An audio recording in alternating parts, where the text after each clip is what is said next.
Lock down نے یقینی طور پر آج شہید بابا ذوالفقار علی بھٹو کو زبردست خراج عقیدت پیش کیا، اور اس سلسلے میں چیئرمین گڑھ اپ ٹاؤن طارق عزیز بلوچ نے کہا کہ شہید بابا ذوالفقار علی بھٹو کی 46ویں برسی کے موقع پر ہم ان کو زبردست خراج عقیدت پیش کرتے ہیں۔ 1967 میں پاکستان پیپلز پارٹی کی بنیاد رکھی اور ساتھ ہی مزاحمتی سیاست نے کھیتیوں، کھلیانوں، کارخانوں، مزدوروں اور دہقانوں میں روٹی، کپڑا اور مکان کے نعرے کی نئی امید کے چراغ جلا دیے۔ ذوالفقار علی بھٹو انقلابی تھے، انہوں نے امریت کے پنجرے میں قید قوم کو جمہوریت کی راہ دکھائی۔ اس طرح وہ قوم کے پہلے معمار اور سیاسی رہبر ثابت ہوئے۔ ان کی انتھک کوششوں سے ملک کے غریب عوام، مزدور، کسان اور پسے ہوئے طبقے نے جینے کا ڈھنگ سیکھا۔ انہوں نے ملک کی تاریخ میں پہلی مرتبہ سیاست کو ڈرائنگ روم سے باہر نکال کر عوام کی دہلیز تک پہنچا دیا۔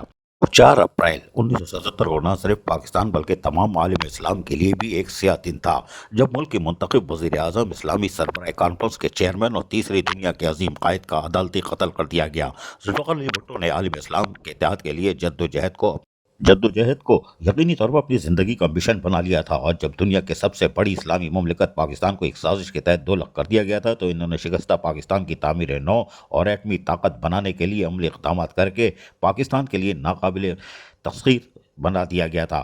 آج اسی لیے ہم ان کو زبردست خراج عقیدت پیش کرتے ہیں، جو امت مسلمہ کا بھی لیڈر تھا، اور یقینی طور پر چیئرمین گڑھ اپ ٹاؤن اور ان کی ٹیم نے آج زبردست خراج عقیدت شہید بابا ذوالفقار علی بھٹو کو پیش کر دیا۔